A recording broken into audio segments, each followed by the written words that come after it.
Everyone, welcome back to my channel. এবং RRB group D যে general সায়েন্সের PYQ series চলছিল, সেটার আজকে ক্লাস নাম্বার 2। এর আগে অলরেডি একটা ক্লাস আপলোড আছে, ক্লাসের পিডিএফ টেলিগ্রামে আপলোড আছে। তোমরা আগের ক্লাসটাকে অনেকেই পছন্দ করেছো এবং অনেকে দেখেছো, তার জন্য থ্যাংক ইউ। এবং আজকের ক্লাসেও আমরা কোয়েশ্চেন অ্যান্সার ডিসকাস করব এবং তার সাথে অ্যাসোসিয়েটেড ডেটা রয়েছে সেগুলো সম্পর্কেও ডিসকাস করব। তো এই সিরিজটা আই হোপ তোমাদের হেল্প করছে। এবং আজকে ফার্স্ট কোয়েশ্চেন কি আছে দেখা যাক। ফার্স্ট কোয়েশ্চেন হচ্ছে, প্রদত্ত বিক্রিয়াটি সম্পর্কে নিম্নলিখিত ব্যাখ্যাগুলির মধ্যে কোনটি সঠিক? আয়রন, তার সাথে কপার সালফেট, তার একটা ইকুয়েশন দেওয়া রয়েছে এবং সেখানে আয়রন সালফেট তৈরি হচ্ছে এবং কপার তৈরি হচ্ছে। তো এখানে কোন বক্তব্যটি সঠিক? লোহা তামাকে প্রতিস্থাপিত করে কারণ লোহা তামার চেয়ে কম সক্রিয়। লোহা তামাকে প্রতিস্থাপিত করে কারণ লোহার পারমাণবিক সংখ্যা তামার চেয়ে কম। লোহা তামাকে প্রতিস্থাপিত করে কারণ লোহা তামার চেয়ে বেশি সক্রিয়। নাকি লোহা তামাকে প্রতিস্থাপিত করে কারণ লোহার পারমাণবিক ভর তামার চেয়ে কম। এখানে একটা জিনিস তো বুঝতে পারছো যে এখানে আয়রনটা কপারকে ডিসপ্লেস করছে, সাবস্টিটিউশন রিঅ্যাকশন হচ্ছে। এবং এইখানে কপার সালফেট থেকে সলিড কপার আমরা পাচ্ছি। তো এখানে কেন কপার সালফেট ভেঙে গিয়ে আয়রনটা কপারের জায়গা দখল করে নিল? বিষয়টা সেরকম যে এদের মধ্যে যে বন্ডটা ছিল সেটা স্ট্রং এনাফ ছিল না, যার জন্য এটা ভেঙে মাঝখানে অন্য কেউ ঢুকে বন্ড তৈরি করে নিয়েছে এবং আরেকজন লেফট আউট হয়ে পড়ে আছে। তো এখানে আয়রন কপারের থেকে বেশি সক্রিয় হওয়ার জন্য কপারকে রিপ্লেস করতে পেরেছে এবং আয়রন সালফেট তৈরি করতে পেরেছে। ঠিক আছে, এখানে আমরা রিঅ্যাক্টিভিটি সিরিজটা রিকল করতে পারি, যেখানে আয়রন কিন্তু কপারের থেকে উপরে রয়েছে, তার জন্য কপারকে সাবস্টিটিউট করতে পারছে। নেক্সট কোয়েশ্চেন, একটি জলীয় দ্রবণে বা অ্যাকুয়াস সলিউশনে এক্স এর পিএইচ মাত্রা 2.6, এটি কি নির্দেশ করে? তীব্র অ্যাসিডিক প্রকৃতির, তীব্র ক্ষারীয় প্রকৃতির, নিরপেক্ষ নাকি দুর্বল অ্যাসিডিক প্রকৃতির? সহজ কোয়েশ্চেন এটা একদমই। 2.6 পিএইচ এর ভ্যালু মানে হচ্ছে এটা তীব্র অ্যাসিডিক প্রকৃতি বা স্ট্রংলি অ্যাসিডিক সলিউশন। আচ্ছা, এখানে 2.6 এরকম কাছাকাছি আমরা অ্যাসিডিক কন্ডিশন কোথায় দেখতে পাই? আমরা স্টমাকের মধ্যে দেখতে পাই। এখানে ব্লাডের পিএইচটা একটুখানি মনে রাখবে। ব্লাডের পিএইচ হচ্ছে slightly alkaline, around 7.2 to 7.4 pH হয় ব্লাডের, এবং ব্লাড হচ্ছে স্লাইটলি অ্যালকালাইন। এবং স্পার্মও কিন্তু স্লাইটলি অ্যালকালাইন বেসিক টাইপের হয়, কিন্তু vaginal condition slightly acidic condition হয়, কিন্তু স্পার্মের কন্ডিশন, স্পার্ম কিন্তু স্লাইটলি বেসিক কন্ডিশন হয়, দ্যাটস ওয়াই সেটা নিউট্রালাইজ একটা কন্ডিশন তৈরি করে। নেক্সট কোয়েশ্চেন নাম্বার 3, CH3OH যৌগটির পরবর্তী সমগোত্রীয় সদস্য কোনটি? হোমোলোগাস সিরিজ আমরা পড়েছি, আমি তার জন্য ডিটেলসটা এখানে অ্যাড করিনি, যেহেতু অলরেডি আমরা পড়ে নিয়েছি। যারা দেখোনি প্রিভিয়াস ক্লাস দেখবে, তার মধ্যে ডিটেল হোমোলোগাস সিরিজ সম্পর্কে ডিসকাস করা হয়েছে। তো এর মধ্যে কোনটা homologous series? CH3H5OH, CH3H7OH, C2H3OH, all this thing. প্রথমত হোমোলোগাস সিরিজের মধ্যে পরমাণু সংখ্যার পার্থক্য কত হয়? CH2 অ্যাড হয়, CH2 অ্যাড হয়, নেক্সট মেম্বারে CH2 অ্যাড হয়, এবং CH2 অ্যাড হওয়ার জন্য পারমাণবিক ভর 14 ইনক্রিজ করে। ঠিক আছে, 14 পারমাণবিক ভর ইনক্রিজ করে। তো এখানে আছে CH3OH, তাহলে এখানে CH3OH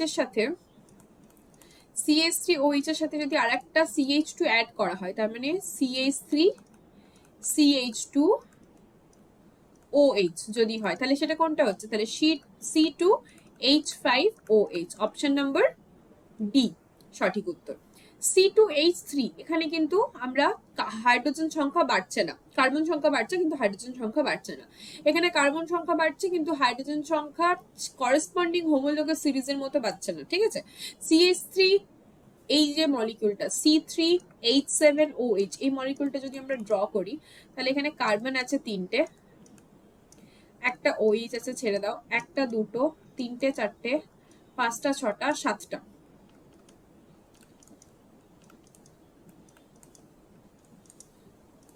এটা এর পরবর্তী মৌল হয়ে গেছে। ঠিক আছে, C2H5 এর পরবর্তী যে হোমোলোগাস সিরিজটা সেটা হয়ে গেছে। যদি এখানে বলতো যে কোনটা এই হোমোলোগাস সিরিজের মেম্বার হবে, তাহলে কিন্তু এটাও হতো, এবং এটা হচ্ছে সেকেন্ড, মানে এর পরের মেম্বারটা, তার পরের মেম্বারটা হচ্ছে এটা। C3H5OH, এটা এই হোমোলোগাস সিরিজের মধ্যে পড়ছে না। ঠিক আছে, খেয়াল থাকবে।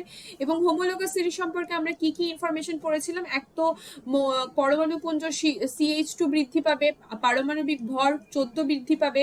এছাড়া প্রত্যেকটা হোমোলোগাস সিরিজকে কোনো একটা কমন প্রিপারেশন ফ্রেজের মধ্যে দিয়ে আমরা সেটাকে প্রিপেয়ার করতে পারবো। হোমোলোগাস সিরিজের মধ্যে যে ফাংশনাল গ্রুপটা থাকবে সেই ফাংশনাল গ্রুপটা সেম থাকবে এবং সেই ফাংশনাল গ্রুপটার উপরে ডিপেন্ড করবে সেই মলিকিউলটা কিভাবে রিয়াকশন করবে এবং তার ফিজিক্যাল বা কেমিক্যাল প্রপার্টি।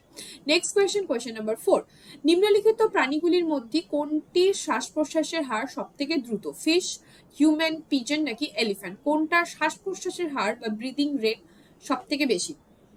ব্রিদিং রেট সব থেকে বেশি এর মধ্যে হচ্ছে মাছের, ঠিক আছে, মাছের। পায়রার ক্ষেত্রে স্লো ব্রিদিং রেট দেখতে পাবো, কারণ এদের মধ্যে থাকে এয়ার স্যাক বা বায়ুথলি থাকে। কটা বায়ুথলি থাকে? 9টি বায়ুথলি দেখতে পাই আমরা পায়রার মধ্যে, বায়ুথলি থাকে, তাই তো। এবং এর ক্ষেত্রেও কিন্তু মানে প্রাইমারি যে রেসপিরেটরি অর্গান বা শ্বাস অঙ্গ সেটাও কিন্তু লাংস বা ফুসফুস, কিন্তু এর মধ্যে 9টা বায়ুথলি থাকে। এবং পায়রার মধ্যে, পায়রা যেহেতু বা পায়রা শুধু না, যে কোনো পাখির ক্ষেত্রে আমরা কি দেখতে পাই? নিউম্যাটিক বোন দেখতে পাই, নিউম্যাটিক বোন, নিউম্যাটিক হাড় দেখতে পাই, যেই হাড়গুলো ফাঁপা হয়, হলো হয়, ফাঁপা হয়। কারণ এরা যেহেতু আকাশে ওড়ে, তার জন্য এই আকাশে ওড়ার জন্য এদের শরীরটা হালকা রাখার জন্য এই নিউম্যাটিক হাড়গুলো ফাঁপা হয়, যাতে তাদের বডি ওয়েট কম হয়। নেক্সট কোয়েশ্চেন নাম্বার 5, সালোক সংশ্লেষ বা ফটোসিনথেসিস সংক্রান্ত পরীক্ষাগুলিতে আমরা কেন স্টার্চের উপস্থিতি পরিমাপ করি? কেন আমরা স্টার্চের উপস্থিতি পরিমাপ করি? স্টার্চ সালোক সংশ্লেষের ফলস্বরূপ গঠিত হয়। গ্লুকোজ জলে অদ্রবণীয়, স্টার্চ জলে দ্রবণীয়, নাকি গঠিত গ্লুকোজ স্টার্চে রূপান্তরিত হয়? আমরা ফটোসিনথেসিসে কি দেখছি? যে লাইট আসছে, কার্বন ডাই অক্সাইড নিচ্ছে, ওয়াটার নিচ্ছে, সাথে H-nu বা সূর্যালোক আসছে এবং সেখান থেকে গ্লুকোজ তৈরি করছে। তাহলে আমরা গ্লুকোজকেই মাপতে পারতাম, আমরা গ্লুকোজ না মেপে আমরা স্টার্চের পরিমাপ কেন করি? কারণ এই গ্লুকোজটা গ্লুকোজ হিসেবে সঞ্চিত থাকে না, গ্লুকোজটা কনভার্ট হয়ে যায় স্টার্চে এবং স্টার্চ হিসেবে সঞ্চিত থাকে উদ্ভিদ দেহে। তাই জন্য গঠিত গ্লুকোজ স্টার্চে রূপান্তরিত হয়। তাই আমরা স্টার্চকে পরিমাপ করি যে কতটা স্টার্চ তৈরি হয়েছে, এবং সেটা পরিমাপ করলে আমরা ফটোসিনথেসিস কতটা হয়েছে বা কতটা গ্লুকোজ হয়েছিল করেসপন্ডিং, সেটা আমরা মাপতে পারি। বায়ুমণ্ডলের উচ্চ স্তরে অক্সিজেন অণুর উপর ইউভি বিকিরণের ক্রিয়ার ফলে কি সৃষ্টি হয়? অক্সিজেন মলিকিউলে যখন H-nu বা ইউভি, আমরা H-nu দিয়ে ডিনোট করি ফোটন কণাকে, এবং এই সূর্যালোক যখন পড়ে তখন এই সূর্যালোক এসে কি করে? অক্সিজেন মলিকিউলটাকে স্প্লিট করে দেয়, দুটো অক্সিজেন তৈরি করে দেয়। এবং এইরকম যে জায়মান অক্সিজেন গুলো তৈরি হয়, সেই রকম একটা জায়মান অক্সিজেন আবার একটা O2 মলিকিউলের সাথে কম্বাইন করে তৈরি করে O3 বা ওজোন তৈরি করে, ঠিক আছে। অপশন বি হচ্ছে এখানে সঠিক উত্তর, ওজোন তৈরি করে। নেক্সট কোয়েশ্চেন নাম্বার 7, যখন তড়িৎ বহনকারী একটি কুণ্ডলীকে চৌম্বক ক্ষেত্রে স্থাপন করা হয় তখন তার উপর একটি বল উৎপন্ন হয়, সেটা কি ধরনের? এইটি নিম্নলিখিত কোনটির কার্যনীতি? যখন একটা ইলেকট্রিক কয়েলকে একটা ম্যাগনেটিক ফিল্ডের মধ্যে রাখা হয় তখন একটা ফোর্স জেনারেট হয়, এবং সেটাই হচ্ছে মোটরের কার্যনীতি। আমরা মোটর সম্পর্কে ডিটেল ডিসকাশন আগের ক্লাসটাতেই করেছিলাম, আরআরবি গ্রুপ ডি যে ক্লাসটা ছিল ওখানে মোটরের কি কি পার্ট রয়েছে, কোন পার্টটা কি কাজ করছে, সমস্ত ডিসকাস আমরা করেছিলাম। কুলার বা কুলেন্ট আমরা এটা কোথায় দেখতে পাই? না, নিউক্লিয়ার যে সমস্ত রিয়াকশন হয় সেই নিউক্লিয়ার রিয়াক্টরের মধ্যে আমরা কুলেন্ট বা কুল্যান্ডের উল্লেখ পেয়েছি। কুলার তো যেটা এয়ারকে কুল করছে, সেটা যেটা বাড়িতেও ইউজ করা হয়, জল বা বরফ দেওয়া হয় এবং সেটা এয়ারটাকে ঠান্ডা করতে ব্যবহার করা হয়। টারবাইন কোথায় ব্যবহার করা হয়? জলবিদ্যুৎ উৎপাদন করতে ব্যবহার করা হয়। Next question number 8, washing soda নিম্নলিখিত কোনগুলির থেকে কোয়েশ্চেন নাম্বার 8, ওয়াশিং সোডা নিম্নলিখিত যৌগগুলির মধ্যে কোনটি তৈরিতে ব্যবহার করা হয়? Blue vitriol, borax, bleaching powder নাকি green vitriol? Washing soda use কোথায় করা হয়? ওয়াশিং সোডা বা সোডিয়াম কার্বনেট ইউজ করা হয় বোরাক্স তৈরি করতে। বোরাক্সের ফর্মুলা কি? বোরাক্সের ফর্মুলা হচ্ছে sodium Na2 B4O5 OH whole 4 dot H8H2O, ঠিক আছে, এটা হচ্ছে বোরাক্সের ফর্মুলা। আর ওয়াশিং সোডার ফর্মুলা কি? Sodium carbonate NaCO3। ব্লিচিং পাউডারের সংকেত কি? CA, OCl, Cl, ব্লিচিং পাউডারের সংকেত।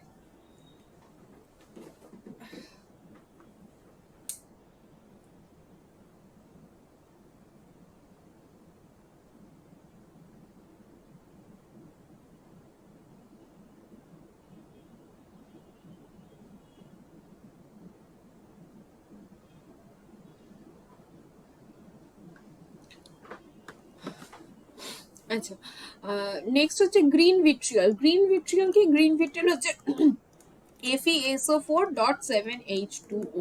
আচ্ছা, রেড ভিট্রিয়ল আমি আগের দিনের ক্লাসে ভুল বলেছিলাম, একজন কমেন্টে বলেছিলাম, আমি তারপর সেটাকে আবার কমেন্টে পিনও করে দিয়েছিলাম।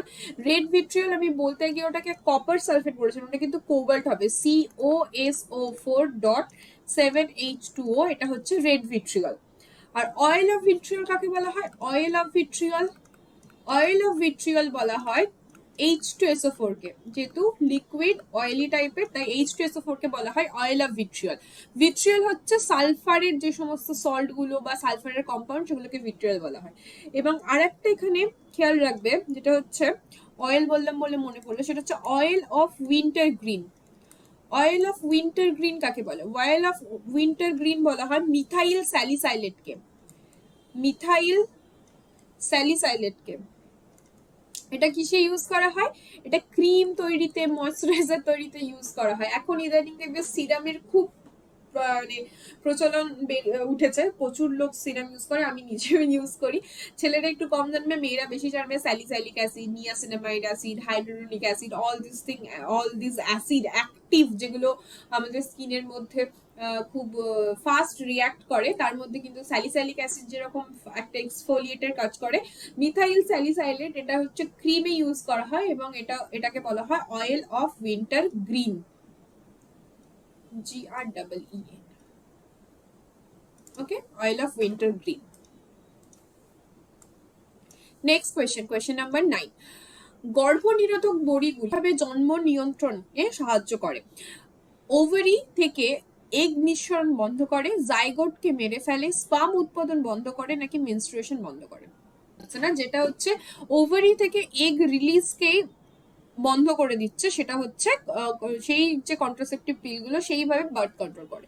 বার্থ কন্ট্রোল যে সমস্ত টুলস গুলো রয়েছে, তার মধ্যে সব থেকে সেফেস্ট এবং সব থেকে ইজিয়েস্ট ওয়ে হচ্ছে ইউজ অফ কন্ডোমস, এবং সেটা শুধুমাত্র বার্থকেই কন্ট্রোল করে না, বিভিন্ন STD থেকেও প্রিভেন্ট করে, ঠিক আছে? এবং এছাড়া কপার টি ইউজ করা হয়, কপার টি, CUPPER, কপার টি বলে একটা ইনস্ট্রুমেন্ট হয়, যে ইনস্ট্রুমেন্টটাও কিন্তু বার্থ কন্ট্রোল করতে ইউজ করা হয়। ওকে, আচ্ছা, কোথায়, কোন জায়গাতে নিষেক ঘটে? নিষেক কোথায় ঘটে? এখানে বোধহয় পরের স্লাইডে আমি ছবিটা রেখেছি। নিষেক কোথায় ঘটে? নিষেক ঘটে হচ্ছে ফ্যালোপিয়ান টিউবে। ফ্যালোপিয়ান টিউবের মধ্যে নিষেক ঘটে। নিষেক বলতে আমরা কি বোঝাচ্ছি? ফার্টিলাইজেশন। ফার্টিলাইজেশন মানে হচ্ছে যখন এগ আর স্পার্ম মিশছে একসাথে এবং ফিউজ হয়ে যাচ্ছে, সেটাকেই আমরা বলছি ফার্টিলাইজেশন। রিপ্রোডাক্টিভ অর্গানের মধ্যে মেন অর্গান হচ্ছে ওভারি, যেখান থেকে ওভার রিলিজ করে, এবং এই ওভারটা এখানে এসে ফ্যালোপিয়ান টিউবে ওয়েট করে। ফ্যালোপিয়ান টিউবে ওয়েট করে কতক্ষণ না? 24-48 আওয়ার্স মতো ওয়েট করে। এবং সে ওয়েট কার জন্য করে? না স্পার্মের জন্য করে। স্পার্ম কোথা থেকে আসে? এই যে ভ্যাজাইনা, তারপর আসছে সার্ভিক্স, তারপর আসছে ইউটেরাস, তারপর এখান দিয়ে আসছে ফ্যালোপিয়ান টিউব। এই এতটা রাস্তা স্পার্মকে যেতে হয়, তবে সে ওভার সাথে দেখা করতে পারে। এবং এই যে স্পার্ম যাচ্ছে এতটা রাস্তা, এর জন্যই আমরা দেখেছিলাম স্পার্ম হচ্ছে মোটাইল, স্পার্মের কাছে লেজ আছে যেটা দিয়ে স্পার্ম মুভ করতে পারছে, এবং স্পার্মের মধ্যে যে গ্রিবা অঞ্চলটা বা স্পার্মের যে নেক অঞ্চলটা রয়েছে, সেই নেকের মধ্যে মাইট্রোকন্ড্রিয়া আছে, যেটা তাকে এনাফ এনার্জি প্রোভাইড করছে এতটা রাস্তা চলে যাওয়ার জন্য। এবং শুধুমাত্র চলে যেতেই তো হয় না, একসাথে অনেক স্পার্ম একসাথে মুভ করে, এবং যে স্পার্মটা আগে গিয়ে ওভারকে হিট করবে, শুধু হিটই করবে না, ওভার যে প্রাচীরটা রয়েছে সেই প্রাচীরটা গিয়ে ভেদ করে ভেতরে ঢুকতে পারবে, সেটা সেই স্পার্মটাই গিয়ে ওভারকে ফার্টিলাইজ করবে। এবং এই যে ফার্টিলাইজেশন করছে, এখানে এই যে স্পার্মের যে একদম মাথার অংশটা থাকে, সেই মাথার অংশটাতে কি থাকে? মাথার অংশে অ্যাক্রোজোম থাকে, এবং এখানে কিছু হাইড্রোলাইটিক এনজাইম থাকে, যেই হাইড্রোলাইটিক এনজাইম গুলো কি করছে না এই ওভারির প্রাচীরটাকে ভেদ করে ভেতরে ঢুকতে স্পার্মকে সাহায্য করছে। ফ্যালোপিয়ান টিউবে এখানে ফিউশন হলো, ফার্টিলাইজেশন হওয়ার পরে এটা ডিভাইড করবে, যে মিওসিস, সেকেন্ড যে মিওসিসটা সেটা কমপ্লিট করবে ওভা, এবং কমপ্লিট করার পরে এই যে ইউটেরাস রয়েছে এই ইউটেরাসের গায়ে এসে গেথে যাবে এবং ইউটেরাস সেটাকে প্রোটেক্ট করবে, এবং যখন এটা ইমপ্ল্যান্ট হয়ে যাচ্ছে, আফটার ইমপ্ল্যান্টেশন আমরা সেটাকে বলবো ফিটাস, তার আগে পর্যন্ত কিন্তু সেটা হচ্ছে জাইগোট। তাহলে ফিউশনের পরে জাইগোট তৈরি করছে, তারপর এসে যখন ইমপ্ল্যান্ট হচ্ছে, ইমপ্ল্যান্টের কিছুদিন পরে after 7 days or some weeks পরে আমরা সেটাকে ফিটাস বলবো, যখন সেটা হিউম্যান লাইক, মানে হিউম্যান ফিটাস লাইক একটা স্ট্রাকচার তৈরি করবে, তখন আমরা সেটাকে ফিটাস বলবো। ওকে, ক্লিয়ার? Next question number 10। আন্তর্জাতিক মহাকাশ স্টেশন বা ইন্টারন্যাশনাল স্পেস স্টেশন থেকে একজন মহাকাশচারীর চোখে দেখা আকাশকে কি রঙে দেখবে? কালো রঙের দেখবে, ব্ল্যাক কালারের দেখবে। ইন্টারন্যাশনাল স্পেস স্টেশন থেকে আকাশকে ব্ল্যাক কালারের দেখবে, কারণ এখানে তো কোনো স্ক্যাটারিং হচ্ছে না যে নীল রঙের দেখবে। Next question number 11। মেন্ডেলিফের পর্যায় সূত্র অনুযায়ী পর্যায় সারণীতে নিম্নলিখিত কোন অবস্থানটি ব্যাখ্যা করা যায়নি? Isotope, isodiaphere, isobar, isotone. মেন্ডেলিফের পর্যায় সারণীর কিছু ত্রুটি ছিল আমরা দেখেছি, যেমন তিনি পারমাণবিক ভর অনুযায়ী মৌলগুলোকে সাজিয়েছিল, কিন্তু সেটা কিছু জায়গায় সেই রুলটা ব্রেক হচ্ছিল। হাইড্রোজেনকে কোনো একটা পার্টিকুলার জায়গায় তিনি রাখতে পারছিলেন না, হাইড্রোজেন গ্রুপ 1 এর সাথেও সিমিলার হচ্ছিল, আবার গ্রুপ 17 এর সাথেও সিমিলার হচ্ছিল। সেরকম ভাবে মেন্ডেলিফের পর্যায় সারণীতে আইসোটোপের কোনো আলাদা করে জায়গা তিনি রাখেননি। কারণ প্রথম কথা, তিনি পারমাণবিক ভর অনুযায়ী সাজিয়েছিলেন ঠিকই, কিন্তু কোনো জায়গা রাখেননি। এবং যখন আমরা পরবর্তী ক্ষেত্রে মডার্ন পিরিয়ডিক টেবিল দেখছি, যেখানে অ্যাটমিক নাম্বার অনুযায়ী মৌলগুলোকে সাজানো হচ্ছে, সেই অ্যাটমিক নাম্বার অনুযায়ী সাজানোর পরেও আইসোটোপগুলোর কিন্তু আলাদা কোনো জায়গা নেই। যেহেতু আইসোটোপের অ্যাটমিক নাম্বার বা পরমাণু ক্রমাঙ্ক সেম, তাই আইসোটোপগুলোকে আলাদা করে কোনো জায়গা দেওয়া যায়নি। তাহলে অ্যাটমিক নাম্বার সেম, কিন্তু নাম্বার অফ নিউট্রন আলাদা, তাই তো, ডিফারেন্ট। ওকে, আইসোডায়াফার, আইসোবার, আইসোটোন, এদের ক্ষেত্রে যেমন আইসোটোনের ক্ষেত্রে নাম্বার অফ নিউটন সেম, আইসোবারের ক্ষেত্রে মাস নাম্বার সেম। তো সেরকম ভাবে এদের ক্ষেত্রে যেহেতু অ্যাটমিক নাম্বার গুলো আলাদা আলাদা, তাই এগুলোর জায়গা রয়েছে, কিন্তু আইসোটোপের কিন্তু কোনো জায়গা নেই। ঠিক আছে, নেক্সট কোয়েশ্চেন নাম্বার 12। নিম্নলিখিত কোনটি মানব রেচনতন্ত্রের অংশ নয়? ব্রঙ্কিয়ল, মূত্রথলি, মূত্রনালী, মূত্রবহনালী। আচ্ছা, এটা ইজি কোয়েশ্চেন। রেচনতন্ত্রের অংশ নয়, কোনটা? ব্রঙ্কিয়ল নয়, কারণ ব্রঙ্কিয়ল হচ্ছে রেসপিরেটরি সিস্টেম। Question number 13। কোন গোলকীয় দর্পণের ফোকাস দৈর্ঘ্য দ্বিগুণ হলে দর্পণটির বক্রতা ব্যাসার্ধ কি রূপ হবে? কোনো যদি দর্পণের যে ফোকাল লেন্থ সেটা যদি দ্বিগুণ হয়ে যায়, তাহলে বক্রতা ব্যাসার্ধ কি হবে? বক্রতা ব্যাসার্ধ দ্বিগুণ হয়ে যাবে, কারণ কি আমরা আর ইকুয়ালস টু কি পড়ি কোনো স্ফেরিক্যাল মিররে? আর ইকুয়ালস টু 2f। তাহলে f যদি ডাবল হয়ে যায়, f এর জায়গায় যদি 2f হয়ে যায়, তাহলে আর ইকুয়ালস টু কি হবে? 2 ইন্টু 2f, মানে 4f হয়ে যাবে। তাহলে আগে ছিল 2f, এখন হয়ে গেল 4f, তাহলে ডাবল হয়ে যাবে। Next question number 14। মানব বৃক্ক দ্বারা শরীরে উৎপন্ন কোনো নাইট্রোজেন ঘটিত রেচন পদার্থ অপসারিত হয়? Question number 14। মানব বৃক্ক দ্বারা শরীরে উৎপন্ন কোন নাইট্রোজেন ঘটিত রেচন পদার্থ অপসারিত হয়? মানে কিডনি কি ধরনের নাইট্রোজেনিয়াস ওয়েস্ট তৈরি করতে পারে বা অপসারিত করে? সেটা কি? ইউরিয়া এবং ইউরিক অ্যাসিড হচ্ছে হিউম্যান কিডনি এটাকে এক্সক্রিট করতে পারে। এমন ইউরিয়া এবং ইউরিক অ্যাসিড যারা রেচন পদার্থ হিসেবে ইউরিয়া এক্সক্রিট করে তাদেরকে বলা হয় ইউরোটেলিক অ্যানিমাল, এবং যারা ইউরিক অ্যাসিড করে তাদের ইউরিকোটেলিক অ্যানিমাল বলে, এবং যারা অ্যামোনিয়া করে তাদের অ্যামোনোটেলিক অ্যানিমালস বলা হয়। ঠিক আছে, বা অ্যামোনোটেলিক জীব বলা হয়। যেমন পাখিরা প্রচুর অ্যামোনিয়া ঘটিত রেচন পদার্থ ত্যাগ করে। কস্তুরী মৃগের বা মাস্ক ডিয়ারের বাসস্থান কোথায়? মাস্ক ডিয়ারের বাসস্থান হচ্ছে 2500 মিটারের উচ্চ অ্যালপাইন পরিবেশ, ঠিক আছে? 2500 মিটারের থেকেও বেশি উচ্চ অ্যালপাইন পরিবেশে মাস্ক ডিয়ার দেখা যায়। নিম্নলিখিত কোন অ্যাসিড ক্ষার জোড়া থেকে অ্যামোনিয়াম ক্লোরাইড তৈরি হতে পারে? অ্যামোনিয়াম ক্লোরাইড মানে কি? NH4Cl। তো NH4Cl তৈরি হওয়ার জন্য একটা Cl লাগবে আর একটা হচ্ছে NH4 লাগবে। তো কোথায় আছে? এটাতে আছে, এটাতে Cl নেই, এটাতে Cl নেই, এটাতে Cl আছে, এটাতেও Cl আছে, কিন্তু এখানে Na আছে, এখানে NH নেই, তাহলে এটাও হবে না। Option C is the right answer. একটি বস্তু 15 সেন্টিমিটার ফোকাল দৈর্ঘ্যের একটি অবতল লেন্সের সামনে রাখা হলে সেটা 7.5 মিটার দূরত্বে প্রতিবিম্ব গঠিত করে। লেন্সটির বিবর্তন কত? আচ্ছা, এটা অঙ্ক দিয়েছে, অঙ্কটা একটু করার চেষ্টা করি। প্রথমত বলেছে যে অবতল লেন্স, অবতল লেন্সের ক্ষেত্রে যে ফোকাল লেন্থ এফ হয় সেটা নেগেটিভে হয় এবং সেটা হচ্ছে -15 সেন্টিমিটার। এটা দিয়েছে 15 সেন্টিমিটার। আর কি দিয়েছে? প্রতিবিম্বের দূরত্ব, মানে আমরা এই যে বিবর্ধন, রৈখিক বিবর্ধন কিভাবে বের করি? রৈখিক বিবর্ধন বের করি m equals to V by U করে, তাই তো? এটা হচ্ছে ভি বাই ইউ করে বের করি। ভি মানে হচ্ছে এখানে আমাদের প্রতিবিম্বের দূরত্ব,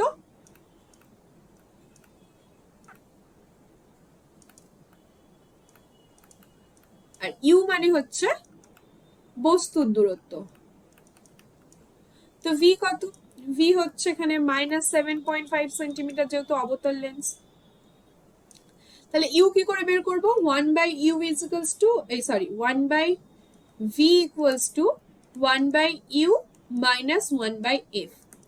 তাহলে এখানে 1 by U equals to 1 by V minus 1 by F, তাই তো? এটা যদি সলভ করি তাহলে কি আসবে? 1 by U equals to 1 by -7.5 minus 1 by -15, LCM করলে 15 আসবে,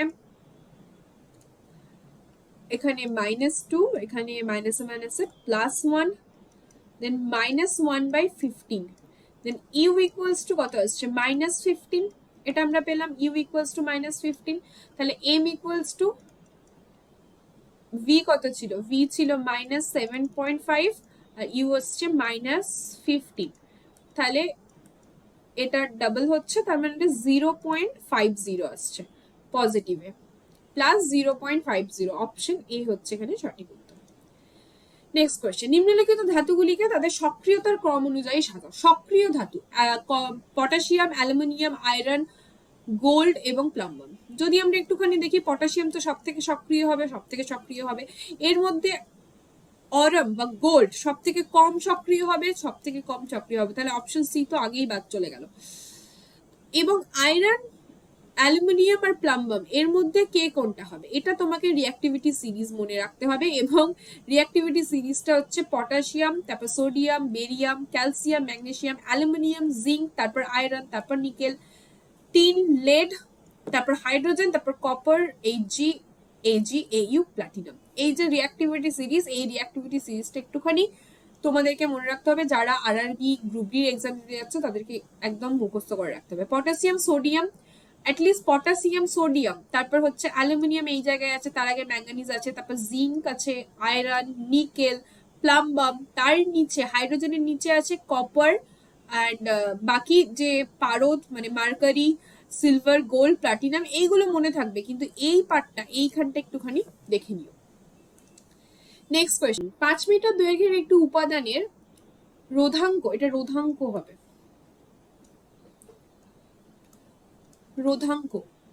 রোধাঙ্ক হচ্ছে 1.6 × 10⁻⁸ ওহম মিটার, এবং এটাকে তার উপাদানের দৈর্ঘ্য যদি 10 মিটার বাড়ানো হয় তবে তার রোধাঙ্কের মান কত হবে? রোধাঙ্কের আগের দিন আমরা পড়েছি রোধাঙ্ক, রেজিস্টিভিটি, যেটাকে আমরা যার ইউনিট হচ্ছে ওহম ইন্টু মিটার, এবং তার সাথে এটাও পড়েছিলাম যে রেজিস্টিভিটি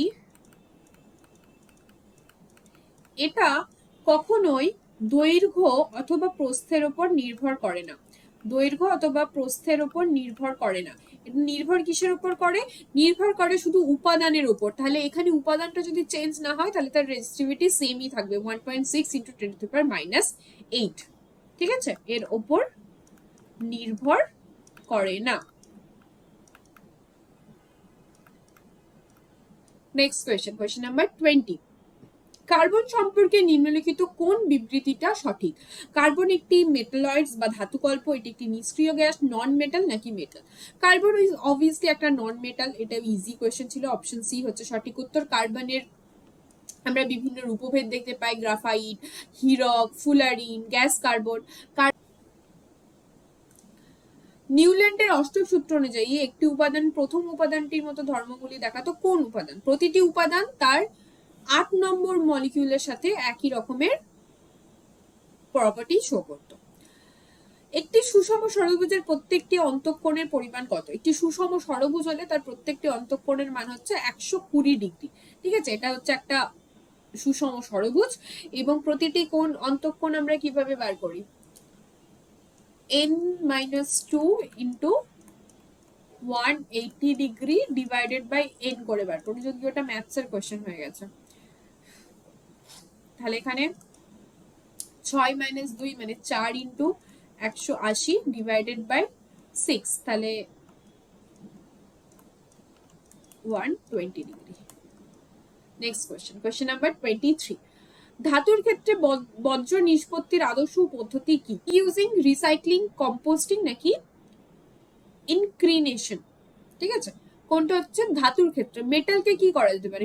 মেটালকে রিসাইকেল করা যেতে পারে, বিভিন্ন মেটালকে রিসাইকেল করা যেতে পারে। রিইউজ তো সবসময় করা পসিবল হয় না, কারণ সেই মেটালটা সে যে কাজে লাগছিল সেই ফর্মে আমাদের আর অন্য কাজে লাগবে কিনা সেটার জন্য অনেক দিন সেটাকে ডাম্প করে রেখে দিতে হবে। তার থেকে ভালো জিনিস হয় কি, সেটাকে মেল্ট করিয়ে অন্য কিছুতে ব্যবহার করা, রিসাইক্লিং করা। আচ্ছা, অদক্ষেপণ বিক্রিয়া বা প্রেসিপিটেশন রিঅ্যাকশন হলো কোন ধরনের রিঅ্যাকশন? প্রেসিপিটেশন রিঅ্যাকশন হচ্ছে double displacement reaction. Double displacement reaction কেন? কারণ এখানে কোনো একটা কম্বিনেশন ছিল, একটা এবি একটা ফর্ম ছিল, সেটার সাথে আর একটা কিছু যে সলভেন্ট ছিল তার সাথে রিঅ্যাক্ট করে সেটা প্রেসিপিটেট পড়ে যাচ্ছে এবং বাকি পার্টটা পড়ে থাকছে। তো এটা হচ্ছে ডাবল ডিসপ্লেসমেন্ট রিঅ্যাকশন, হচ্ছে প্রেসিপিটেশন রিঅ্যাকশন। ডান হাতের বুড়ো আঙুলের নিয়ম রুল অনুযায়ী কোনটি তড়িৎ প্রবাহের দিক নির্দেশ করে? রাইট হ্যান্ড থাম রুল অনুযায়ী তড়িৎ প্রবাহের দিক নির্দেশ করে থাম বা বুড়ো আঙুল। রাইট হ্যান্ড থাম রুলে আমরা কি দেখতে পাচ্ছি? রাইট হ্যান্ড থাম রুলে আমরা যেটা দেখতে পাচ্ছি সেটা হচ্ছে রাইট হ্যান্ডের যে থাম, যে বুড়ো আঙুলটা রয়েছে, সেই বুড়ো আঙুলটা তড়িৎ প্রবাহের দিক নির্দেশ করছে, ধনাত্মক থেকে ঋণাত্মক দিক। ফার্স্ট যে ফিঙ্গারটা রয়েছে সেটা ফিল্ড নির্দেশ করছে, এফ এফ, এবং সেকেন্ড যে ফিঙ্গারটা সেটা কি করছে? Second finger direction of current wire, তড়িতের যে তারটা রয়েছে, যে ওয়্যারটা রয়েছে তার দিক নির্দেশ করছে।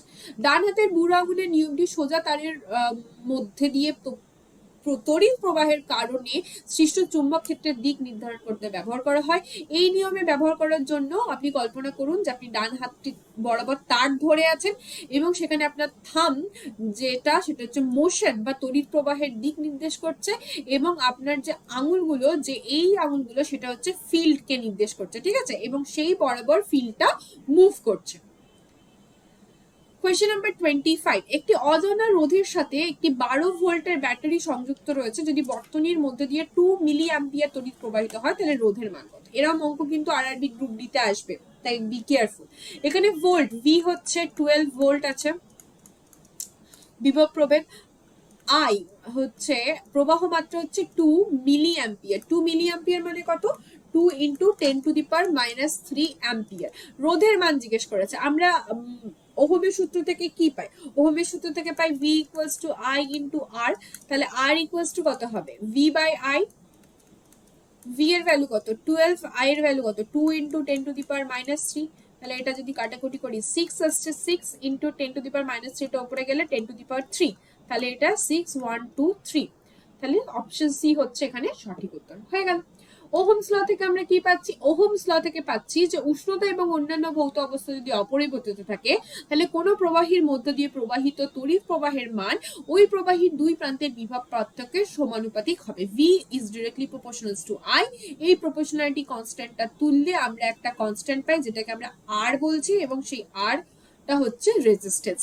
এখানে যদি পরিবাহীর রোধ অপরিবর্তিত থাকে তাহলে বিভব প্রভেদ বাড়ার সাথে সাথে তার যে তড়িৎ প্রবাহ সেটাও বৃদ্ধি পাবে, কারণ সমানুপাতিক। আর যদি বিভব পার্থক্য অপরিবর্তিত থেকে রোধ বাড়ানো হয় তাহলে তড়িৎ প্রবাহ কমে যাবে। Next question. আচ্ছা, নেক্সট কোয়েশ্চেনে যাওয়ার আগে এখানে এই দুটো কার্ভ দেখে নাও, VIR। VI এর সাথে হচ্ছে যদি R কনস্ট্যান্ট হয় তাহলে একটা মূল বিন্দু আমি একটা সরলরেখা পাবো, যদি R কনস্ট্যান্ট না হয় তাহলে এরকম একটা গ্রাফ আমরা দেখতে পাবো। নেক্সট কোয়েশ্চেন 26, ব্যাঙের মানুষের মতো, সরি, কোয়েশ্চেন নাম্বার 26, ব্যাঙের মানুষের মতো একজনের ফুসফুস আছে কিন্তু তারা নিম্নলিখিত কোনটির মাধ্যমে শ্বাস নিতে পারে? ব্যাঙ পিচ্ছিল এবং ভেজা চামড়া দিয়ে শ্বাস নিতে পারে, কারণ ব্যাঙ যখন হাইবারনেশনে চলে যায়, শীতকালে শীত ঘুমে চলে যায়, তখন ব্যাঙ আর লাংস দ্বারা নিঃশ্বাস নেয় না, তখন সে স্কিন দ্বারা নিঃশ্বাস নেয়। ঠিক আছে। কোয়েশ্চেন নাম্বার 27, ব্রাইন সলিউশনের ক্ষেত্রে কোন গ্যাস উৎপন্ন হয় যা পপ সাউন্ড তৈরি করে বা সাউন্ড তৈরি করে জ্বলে ওঠে? ব্রাইন সলিউশন আসলে কি? ব্রাইন সলিউশন কিছুই না, কনসেন্ট্রেটেড NaCl এর সলিউশনকে বলা হয় ব্রাইন সলিউশন। ঠিক আছে, NaCl সলিউশনকে বলা হয় ব্রাইন সলিউশন। এবং এই NaCl সলিউশনে যখন তড়িৎ বিশ্লেষণ করা হয় তখন সেখানে H2O উৎপন্ন হয়। ঠিক আছে, H2 উৎপন্ন হয়, H2O বলছি, সরি, H2 উৎপন্ন হয়, এবং যেটা অ্যাকোয়াস সলিউশন। এবার বলবে যে NaCl এ আমরা H2 কোথায় পাচ্ছি? জলের সাথে মিক্স হয়ে যেটা রয়েছে সেই সলিউশনটা, সেখানে হাইড্রোজেন গ্যাস উৎপন্ন হওয়ার জন্য পপ সাউন্ড করে সেটা জ্বলে ওঠে। একজন প্রাপ্তবয়স্ক মানুষের মুখে কেবলমাত্র কয়টি কর্দম দাগ বা ইনসিজার থাকে? ইনসিজার কতগুলো থাকে? ইনসিজার থাকে হচ্ছে 8টা। যদি আমরা দেখি তাহলে মানুষের দাঁতের বৈশিষ্ট্য কি? মানুষের দাঁতের বৈশিষ্ট্য প্রথমেই হচ্ছে যে সবকটা দাঁত একই রকমের নয়, হেটেরোডন্ট দেখতে পাই, মানে আলাদা আলাদা টাইপের দাঁত দেখা যায় প্রথম কথা। থেকোডন্ট দেখা যায়, মানে মাড়ির মধ্যে একদম দৃঢ়ভাবে সেটা প্রথিত রয়েছে, তাই থেকোডন্ট। এবং ডাইফিওডন্ট বলা হয়। ডাইফিওডন্ট কেন বলা হয়? কারণ হচ্ছে এটা দুবার বেরোয়, একবার দাঁত হয় বার্থের পরে, তারপর সেটা পড়ে গিয়ে আবার পার্মানেন্ট টিথ আসে, তাই জন্য মানুষের দাঁতকে বলা হয়, প্রথম কথা হচ্ছে থেকোডন্ট। স্পেলিং ভুল হলে একটুখানি ম্যানেজ করে নিও, ডন্ট। নেক্সট হচ্ছে ডাইফিওডন্ট,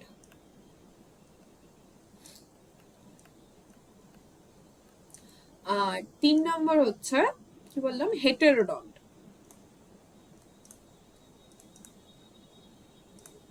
ঠিক আছে, 3টে ক্যারেক্টারিস্টিক। প্রথম, কত রকমের দাঁত দেখা যায়? 4 রকমের দাঁত দেখা যায়, ইনসিজার, ক্যানাইন, প্রিমোলার, মোলার। ঠিক আছে, 2 1 2 3, 2 1 2 3, এটা হচ্ছে 4টে ভাগ করার পর একটা ভাগ, এবং এটাই 4 দিয়ে রিপিট করলে দেখো কটা হচ্ছে, 2 2 4, আর একে 5 6 7 8, 8 ইন্টু 4 32, টোটাল 32টা দাঁত থাকে। আচ্ছা, এখানে আরেকটা জিনিস খেয়াল রাখবে, থার্ড যে মোলারটা, থার্ড মোলার দাঁতকে বলা হয় উইজডম টিথ। ঠিক আছে, আক্কেল দাঁত।